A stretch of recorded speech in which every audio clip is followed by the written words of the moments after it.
period today, along with some first and second down. But continue to see progress with the defense. I've seen some good things.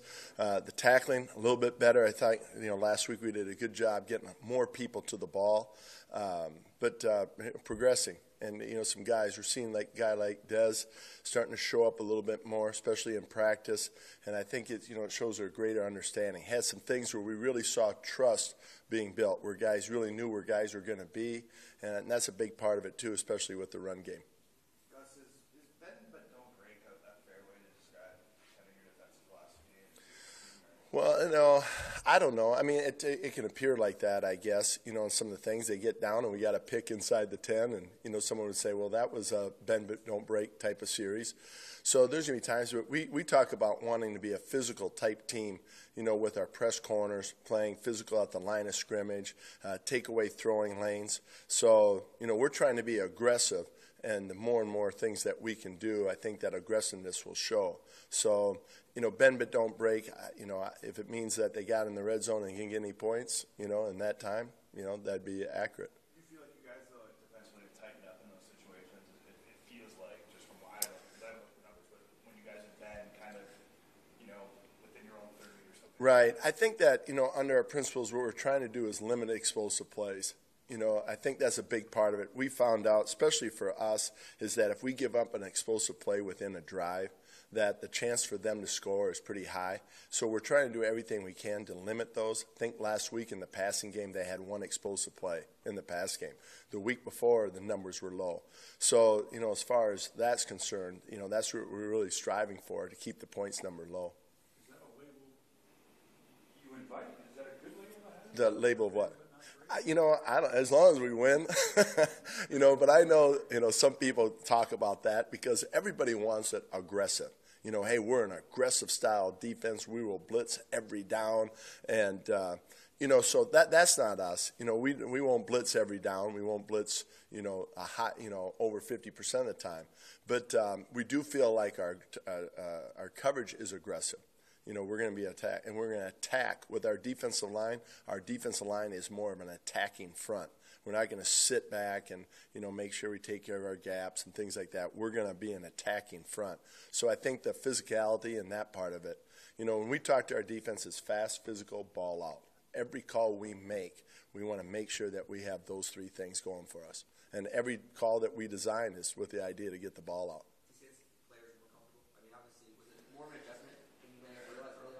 You know what? I thought it was going to be a pretty good adjustment for them.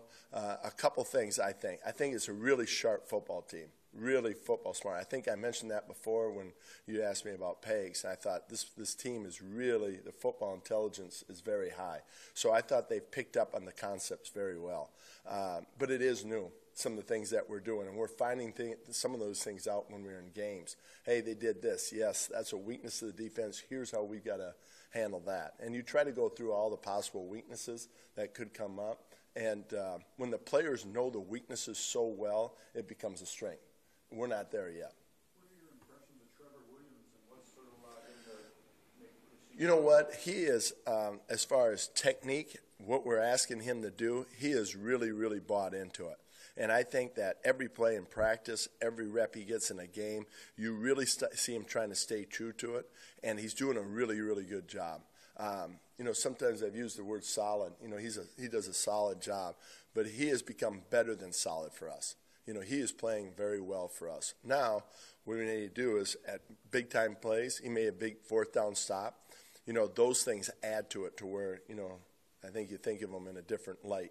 But, we're very, very pleased with how he's playing. Was he a better fit now than maybe initially you thought coming in? Yes, I would say so. He has exceeded expectations. I didn't know.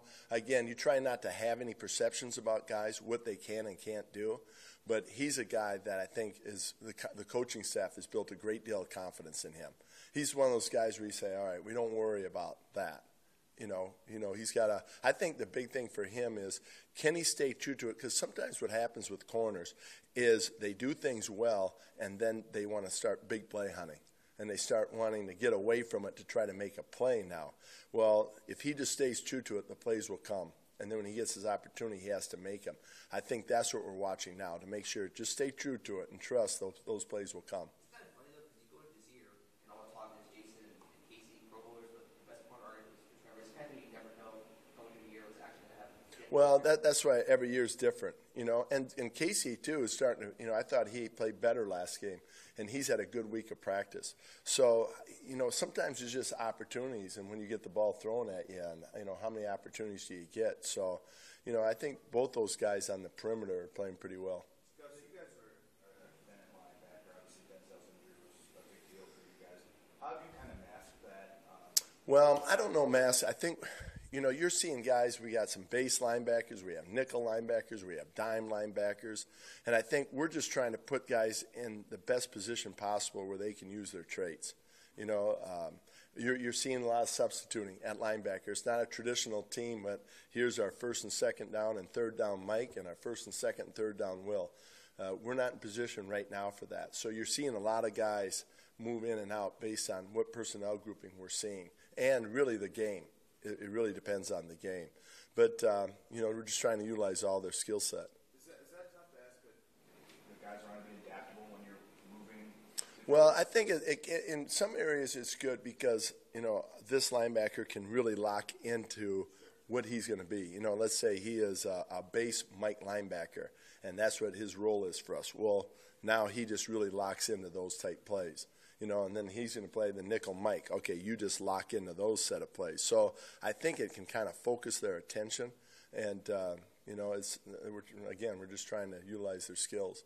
One of those rotational guys is Hayes. What did you like about him to bring him in? And it seems like he's playing that base. Yeah, he's very instinctive. Very instinctive. I think if you looked at his speed, he wouldn't be an elite guy as far as speed, but his instincts allow him to play fast. So he picks things up very well, understands the scheme because he's been in it, and allows him to play fast. He's been a very good leader for us as far as getting aligned and close calls and everything set up. Does a really good job of that. So, and he's a pretty good tackler. I think at the point of attack, he's got a little bit of size to him too, which I think, if you look at our group, we're not real big, and I think he brings that as well. Sounds like he's somebody that you would maintain contact with when you left Jacksonville, went back and forth a little bit. I don't know if I'm supposed to say it. No. You know what? Maintain contact. Some guys, you text, hey, how's the family? Things like that. But not so much with Hayes. I think we just had a relationship when we were there. And I think that, when you have, I don't know how many other opportunities he had, but I think he knew of this opportunity. It'd be a good fit for him. And he walked in kind of understanding how every day was going to go. So I think there was a sense of comfort for that with him. Is it the trust for you for a bit? Yes, I do trust him, just because I was with him for a while and I know what he's going to bring every day. Every week, Gus, the opponent has gone no huddle at pretty random times. Yeah. How does that throw off the rotations you're talking about, especially considering you're moving so many lines? Right. Well, I think it's, that part of it. It's not like we have to rotate every time. So they all know all the positions, so we can do that. But you're right. Teams you go a series, then right in the middle of the series, they jump into it. So, fortunately for us, it's not a very complicated verbal system that we have, so it allows guys to get lined up. We do have a system in place once we see that they go into that no-huddle mode where our guys can really just call the game themselves. We give them a set of calls, how we're going to do it, and they know ahead of time what they're going to be in. So I think, it comes back to when Chip Kelly was the coordinator. You had to have a system to face all that type of speed. Now, I would say these no-huddles aren't that style. They're not, where they're getting the ball off that quickly. But we incorporate some of the same system principles. With Corey dealing with his back, what do you do if he can't go this week? Well, he made a big play last week for us, got a tackle for a loss, and I think he's really battling it. And one thing in Corey's mind, he is going to play. And that part of it you love about a player. You also just got to look at his health and see where he's at and how he feels. He's got to be able to go out there and perform at a high level. So that's what we're monitoring. If we don't have him, then, fortunately, we have some guys inside that we can rotate. Normally there's 3 guys on the inside that you have up on game day. And we've been fortunate to get 4 up, and that has allowed us to build some depth.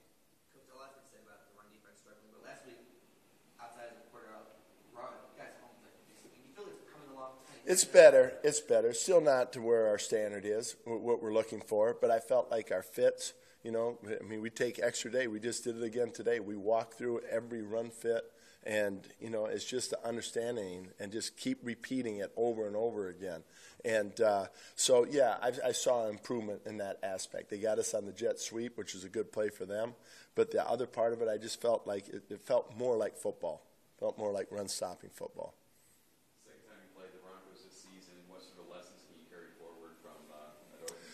Well, we got behind right away, and they got a big play us down in the red zone, in a third down situation that allowed them to score. But we had some penalties. We had a false start, or offside, I should say, that allowed a touchdown. So little things came back to get us. I do think the lesson for us, too, though, was just to keep going. And that's what we did. No matter we were behind in points, we still played aggressively and, tried to make plays. And guys didn't get out of whack. They just didn't. And, we got some turnovers. But, they're a very, very good run team. They're a very good run team. So it's a great challenge for us. And their passing game, they have weapons out there. Even though they have some injuries, they still threw it 40 times against Buffalo, I think, and 50 times against the Giants. So that's not their ideal plan, but they have very capable people, and they can get some guys the ball and you can score in a hurry. That's the team you guys, like Chris alluded to, you played them pretty recently. They're a divisional opponent, so guys kind of know each other. Can there be information overload in a situation like this? There can be. There can be. How do you guard against that when you see it? Well, I think coaches have a tendency to overanalyze things and really look and, hey, we can tell them this alert and this alert and this alert, and you can actually do more harm.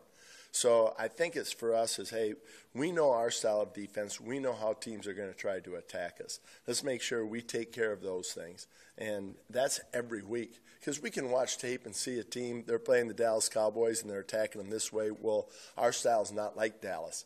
And, so that film, although it's good, it doesn't help us as much as when we, by experience the game that we played. What's their mindset and how are they going to try to attack us? But a lot of times each week it's the same thing, which allows us to get better and better and better at the issues teams present. Thanks, guys. Okay? All right, thank you.